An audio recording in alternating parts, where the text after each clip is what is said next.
Chapter 1. A Day of Very Low Probability. Disclaimer: J.K. Rowling owns Harry Potter, and no one owns the methods of rationality. This fic is widely considered to have really hit its stride starting at around Chapter 5. If you still don't like it after Chapter 10, give up. Please visit hpmor.com for easy email notification system, RSS feed, and Twitter feed for new chapters. Current author's notes and progress updates. Lovely fan-made book-style PDF version, ad-free mirror of the text, EPUB and MOBI e-texts, ongoing podcast of the story, fan art in vast quantities, cameo list characters named after fan artists, fanfiction of this fanfiction, fan music, songs and animations, fan translations, the OK Cupid keyword for HPMOR readers, links to TV tropes page and discussion forum, trigger warnings page, warnings about possible traumatic associations for some readers. To avoid spoilers for most readers, there are no warnings inside the main story. How to learn everything the main character knows. Open job positions at a related nonprofit. And ever so much more. Reviews make me happy. You can leave reviews on any chapter, no login required, and there's no need to finish reading it all before you start reviewing chapters. But do please leave at most one review per chapter. This is not a strict single point of departure fic. There exists a primary point of departure at some point in the past, but also other alterations. The best term I've heard for this fic is parallel universe. The text contains many clues. Obvious clues, not so obvious clues, truly obscure hints which I was shocked to see some readers successfully decode, and massive evidence left out in plain sight. This is a rationalist story. Its mysteries are solvable and meant to be solved. The pacing of the story is that of serial fiction, i.e., that of a TV show running for a predetermined number of seasons, whose episodes are individually plotted but with an overall arc building to a final conclusion. The story has been corrected to British English up to ch. 17, and further Britpicking is currently in progress. See the HPMOR subreddit. All science mentioned is real science. But please keep in mind that, beyond the realm of science, the views of the characters may not be those of the author. Not everything the protagonist does is a lesson in wisdom, and advice offered by darker characters may be untrustworthy or dangerously double-edged. Beneath the moonlight glints a tiny fragment of silver, a fraction of a line. Black robes falling. Blood spills out in liters, and someone screams a word. Every inch of wall space is covered by a bookcase. Each bookcase has 6 shelves going almost to the ceiling. Some bookshelves are stacked to the brim with hardback books, science, maths, history, and everything else. Other shelves have 2 layers of paperback science fiction, with the back layer of books propped up on old tissue boxes or lengths of wood, so that you can see the back layer of books above the books in front. And it still isn't enough. Books are overflowing onto the tables and the sofas and making little heaps under the windows. This is the living room of the house occupied by the eminent Professor Michael Vers-Evans and his wife, Mrs. Petunia Evans-Vers, and their adopted son, Harry James Potter Evans-Vers. There is a letter lying on the living room table and an unstamped envelope of yellowish parchment addressed to Mr. H. Potter in emerald green ink. The professor and his wife are speaking sharply at each other, but they are not shouting. The professor considers shouting to be uncivilized. "You're joking," Michael said to Petunia. His tone indicated that he was very much afraid that she was serious. "My sister was a witch," Petunia repeated. She looked frightened but stood her ground. "Her husband was a wizard." "This is absurd," Michael said sharply. "They were at our wedding. They visited for Christmas." "I told them you weren't to know," Petunia whispered. "But it's true. I've seen things." The professor rolled his eyes. "Dear, I understand that you're not familiar with the skeptical literature. You may not realize how easy it is for a trained magician to fake the seemingly impossible. Remember how I taught Harry to bend spoons? If it seemed like they could always guess what you were thinking, that's called cold reading. It wasn't bending spoons. What was it then?" Petunia bit her lip. "I can't just tell you. You'll think she swallowed. "Listen, Michael, I wasn't always like this." She gestured at herself as though to indicate her lithe form. "Lily did this because I begged her. For years I begged her. Lily had always been prettier than me, and I'd been mean to her because of that, and then she got magic. Can you imagine how I felt? And I begged her to use some of that magic on me so that I could be pretty too, even if I couldn't have her magic. At least I could be pretty." Tears were gathering in Petunia's eyes. And Lily would tell me no and make up the most ridiculous excuses, like the world would end if she were nice to her sister, or a centaur told her not to the most ridiculous things, and I hated her for it. And when I had just graduated from university, I was going out with this boy, Vernon Dursley. He was fat, and he was the only boy who would talk to me. And he said he wanted children, and that his first son would be named Dudley. And I thought to myself, what kind of parent names their child Dudley Dursley? It was like I saw my whole future life stretching out in front of me, and I couldn't stand it. And I wrote to my sister, and told her that if she didn't help me, I'd rather just. Petunia stopped. Anyway, Petunia said, her voice small, she gave in. She told me it was dangerous, and I said I didn't care anymore, and I drank this potion, and I was sick for weeks, but when I got better, my skin cleared up, and I finally filled out, and I was beautiful, people were nice to me. Her voice broke.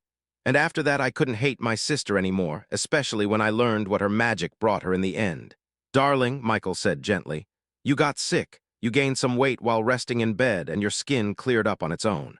Or being sick made you change your diet. She was a witch, Petunia repeated. I saw it.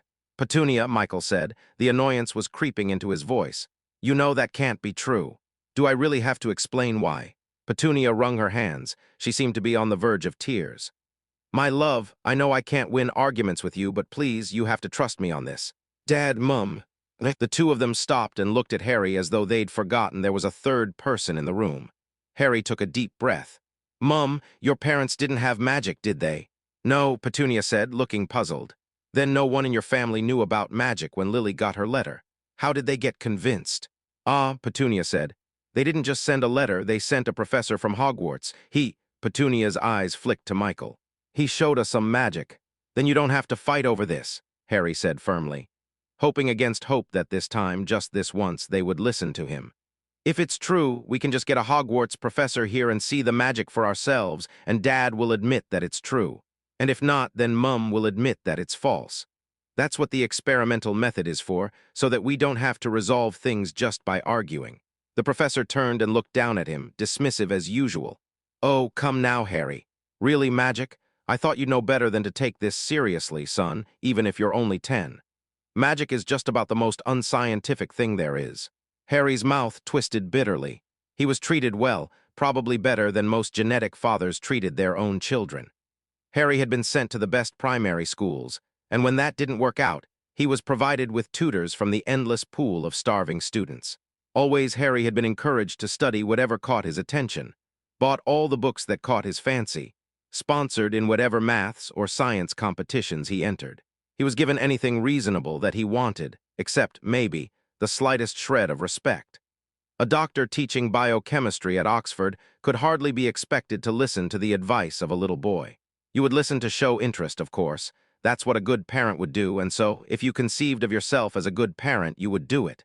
But take a 10-year-old seriously? Hardly. Sometimes Harry wanted to scream at his father. Mum, Harry said, if you want to win this argument with Dad, look in Chapter 2 of the first book of the Feynman Lectures on Physics. There's a quote there about how philosophers say a great deal about what science absolutely requires.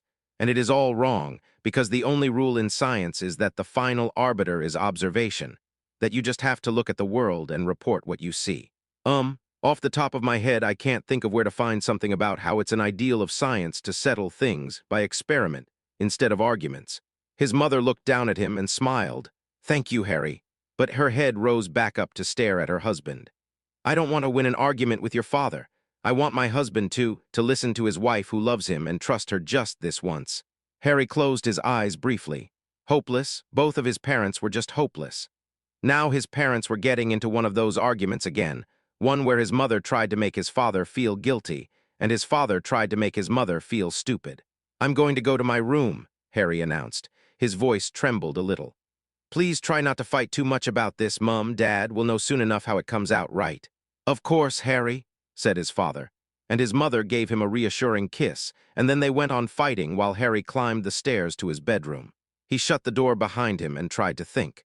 The funny thing was, he should have agreed with Dad.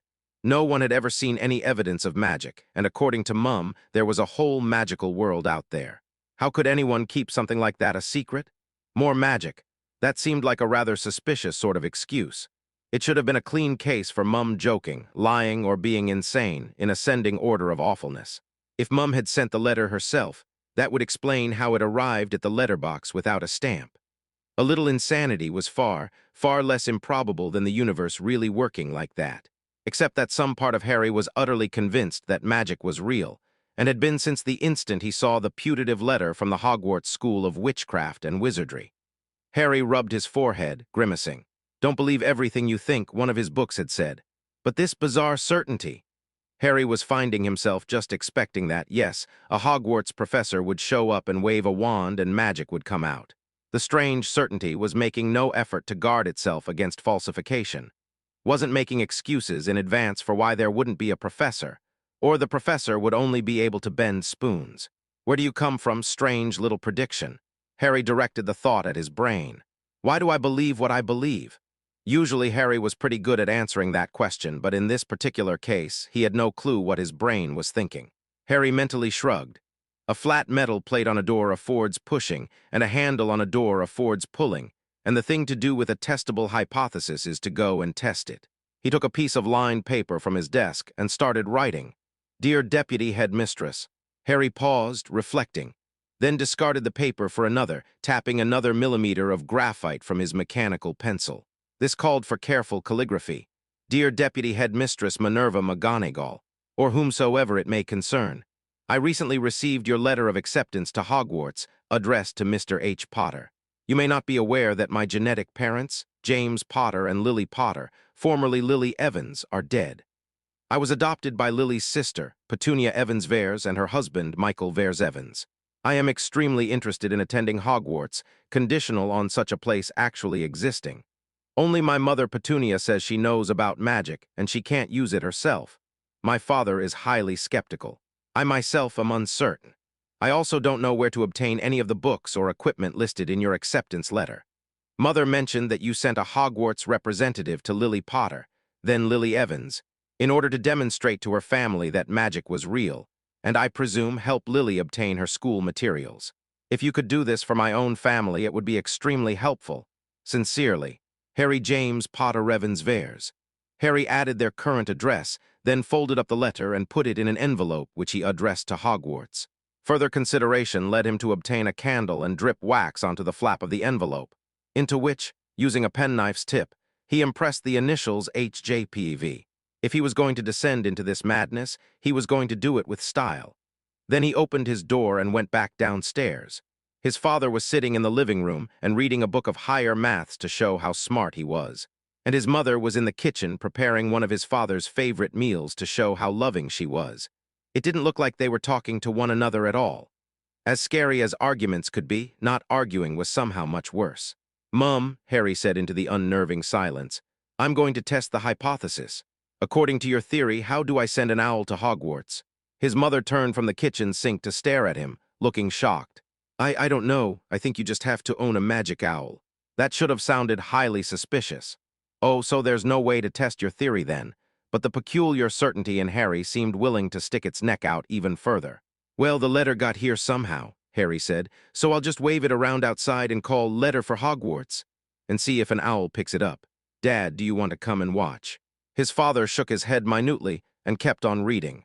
Of course, Harry thought to himself, magic was a disgraceful thing that only stupid people believed in. If his father went so far as to test the hypothesis, or even watch it being tested, that would feel like associating himself with that. Only as Harry stumped out the back door into the back garden did it occur to him that if an owl did come down and snatch the letter, he was going to have some trouble telling Dad about it. But well, that can't really happen, can it? No matter what my brain seems to believe. If an owl really comes down and grabs this envelope, I'm going to have worries a lot more important than what Dad thinks. Harry took a deep breath and raised the envelope into the air. He swallowed, calling out "Letter for Hogwarts," while holding an envelope high in the air in the middle of your own back garden was actually pretty embarrassing now that he thought about it. No, I'm better than Dad. I will use the scientific method even if it makes me feel stupid. "Letter," Harry said, but it actually came out as more of a whispered croak. Harry steeled his will and shouted into the empty sky, "Letter for Hogwarts." "Can I get an owl?" "Harry," asked a bemused woman's voice, one of the neighbors. Harry pulled down his hand like it was on fire and hid the envelope behind his back like it was drug money. His whole face was hot with shame. An old woman's face peered out from above the neighboring fence, grizzled gray hair escaping from her hairnet. Mrs. Figg, the occasional babysitter. "What are you doing, Harry?" "Nothing," Harry said in a strangled voice. "Just testing a really silly theory. Did you get your acceptance letter from Hogwarts?" Harry froze in place. "Yes," Harry's lips said a little while later. "I got a letter from Hogwarts. They say they want my owl by the 31st of July. But you don't have an owl, poor dear. I can't imagine what someone must have been thinking, sending you just the standard letter." A wrinkled arm stretched out over the fence and opened an expectant hand. Hardly even thinking at this point, Harry gave over his envelope. "Just leave it to me, dear," said Mrs. Figg, "and in a jiffy or two I'll have someone over." And her face disappeared from over the fence. There was a long silence in the garden. Then a boy's voice said, calmly and quietly, "What?" Chapter 2, Everything I Believe is False. "Of course it was my fault. There's no one else here who could be responsible for anything." "Now, just to be clear," Harry said, "if the professor does levitate you, Dad, when you know you haven't been attached to any wires, that's going to be sufficient evidence. You're not going to turn around and say that it's a magician's trick. That wouldn't be fair play. If you feel that way, you should say so now, and we can figure out a different experiment instead." Harry's father, Professor Michael Versevens, rolled his eyes. "Yes, Harry. And you, Mum, your theory says that the professor should be able to do this. And if that doesn't happen, you'll admit you're mistaken. Nothing about how magic doesn't work when people are skeptical of it, or anything like that." Deputy Headmistress Minerva McGonagall was watching Harry with a bemused expression. She looked quite witchy in her black robes and pointed hat. But when she spoke, she sounded formal and Scottish, which didn't go together with the look at all. At first glance, she looked like someone who ought to cackle and put babies into cauldrons, but the whole effect was ruined as soon as she opened her mouth. "Is that sufficient, Mr. Potter?" she said. "Shall I go ahead and demonstrate?" "Sufficient, probably not," Harry said. "But at least it will help. Go ahead, Deputy Headmistress." "Just Professor will do," said she, and then, "Wingardium Leviosa." Harry looked at his father. "Huh," Harry said. His father looked back at him. "Huh," his father echoed. Then Professor Versevens looked back at Professor McGonagall. "All right, you can put me down now." His father was lowered carefully to the ground. Harry ruffled a hand through his own hair. Maybe it was just that strange part of him which had already been convinced, but... "That's a bit of an anticlimax," Harry said. "You'd think there'd be some kind of more dramatic mental event associated with updating on an observation of infinitesimal probability." Harry stopped himself. Mum, the witch, and even his dad were giving him that look again. "I mean with finding out that everything I believe is false. Seriously, it should have been more dramatic. His brain ought to have been flushing its entire current stock of hypotheses about the universe, none of which allowed this to happen. But instead his brain just seemed to be going, all right. I saw the Hogwarts professor wave her wand and make your father rise into the air, now what?" The witch lady was smiling benevolently upon them, looking quite amused. "Would you like a further demonstration, Mr. Potter?" "You don't have to," Harry said. "We've performed a definitive experiment, but..." Harry hesitated. He couldn't help himself. Actually, under the circumstances, he shouldn't be helping himself. It was right and proper to be curious. "What else can you do?" Professor McGonagall turned into a cat. Harry scrambled back unthinkingly, backpedaling so fast that he tripped over a stray stack of books and landed hard on his bottom with a thwack. His hands came down to catch himself without quite reaching properly, and there was a warning twinge in his shoulder as the weight came down unbraced. At once the small tabby cat morphed back up into a robed woman. "I'm sorry, Mr. Potter," said the witch, sounding sincere, though the corners of her lips were twitching upwards. "I should have warned you." Harry was breathing in short gasps. His voice came out choked. "You can't do that. It's only a transfiguration," said Professor McGonagall. "An animagus transformation, to be exact. You turned into a cat, a small cat. You violated conservation of energy. That's not just an arbitrary rule, it's implied by the form of the quantum Hamiltonian. Rejecting it destroys unitarity, and then you get FTL signaling. And cats are complicated. A human mind can't just visualize a whole cat's anatomy, and all the cat biochemistry, and what about the neurology? How can you go on thinking using a cat-sized brain?" Professor McGonagall's lips were twitching harder now. "Magic. Magic isn't enough to do that. You'd have to be a god." Professor McGonagall blinked. "That's the first time I've ever been called that." A blur was coming over Harry's vision, as his brain started to comprehend what had just broken. The whole idea of a unified universe with mathematically regular laws, that was what had been flushed down the toilet. The whole notion of physics. 3,000 years of resolving big complicated things into smaller pieces. Discovering that the music of the planets was the same tune as a falling apple. Finding that the true laws were perfectly universal and had no exceptions anywhere and took the form of simple maths governing the smallest parts. Not to mention that the mind was the brain, and the brain was made of neurons. A brain was what a person was, and then a woman turned into a cat, so much for all that. 100 questions fought for priority over Harry's lips, and the winner poured out. And what kind of incantation is Wingardium Leviosa? Who invents the words to these spells, nursery schoolers? That will do, Mr. Potter, Professor McGonagall said crisply, though her eyes shone with suppressed amusement. If you wish to learn about magic, I suggest that we finalize the paperwork so that you can go to Hogwarts. Right, Harry said, somewhat dazed. He pulled his thoughts together. The March of Reason would just have to start over, that was all. They still had the experimental method, and that was the important thing. How do I get to Hogwarts, then? A choked laugh escaped Professor McGonagall, as if extracted from her by tweezers. Hold on a moment, Harry, his father said. Remember why you haven't been going to school up until now. What about your condition? Professor McGonagall spun to face Michael. His condition. What's this? I don't sleep right, Harry said. He waved his hands helplessly.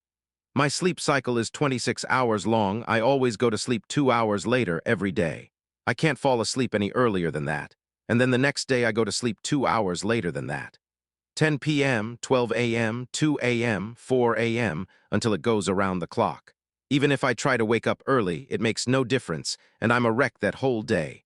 That's why I haven't been going to a normal school up until now. One of the reasons, said his mother. Harry shot her a glare. McGonagall gave a long HMMMMM. I can't recall hearing about such a condition before, she said slowly. I'll check with Madame Pomfrey to see if she knows any remedies. Then her face brightened. No, I'm sure this won't be a problem. I'll find a solution in time. Now, and her gaze sharpened again, what are these other reasons? Harry sent his parents a glare. I am a conscientious objector to child conscription, on grounds that I should not have to suffer for a disintegrating school system's failure to provide teachers or study materials of even minimally adequate quality. Both of Harry's parents howled with laughter at that, like they thought it was all a big joke. Oh, said Harry's father, eyes bright, is that why you bit a maths teacher in 3rd year? She didn't know what a logarithm was. Of course, seconded Harry's mother. Biting her was a very mature response to that. Harry's father nodded. A well-considered policy for addressing the problem of teachers who don't understand logarithms. I was 7 years old. How long are you going to keep on bringing that up? I know, said his mother sympathetically. You bite one maths teacher and they never let you forget it, do they? Harry turned to Professor McGonagall. There, you see what I have to deal with. Excuse me, said Petunia, and fled through the back door into the garden, from which her screams of laughter were clearly audible. There. Professor McGonagall seemed to be having trouble speaking for some reason. There is to be no biting of teachers at Hogwarts. Is that quite clear, Mr. Potter? Harry scowled at her. Fine, I won't bite anyone who doesn't bite me first. Professor Michael Versevens also had to leave the room briefly upon hearing that. Well, Professor McGonagall sighed, after Harry's parents had composed themselves and returned. Well, I think, under the circumstances, that I should avoid taking you to purchase your study materials until a day or two before school begins. What, why? The other children already know magic, don't they? I have to start catching up right away. Rest assured, Mr. Potter, replied Professor McGonagall, Hogwarts is quite capable of teaching the basics. And I suspect, Mr. Potter, that if I leave you alone for 2 months with your school books, even without a wand, I will return to this house only to find a crater billowing purple smoke, a depopulated city surrounding it, and a plague of flaming zebras terrorizing what remains of England. Harry's mother and father nodded in perfect unison. Mum, Dad,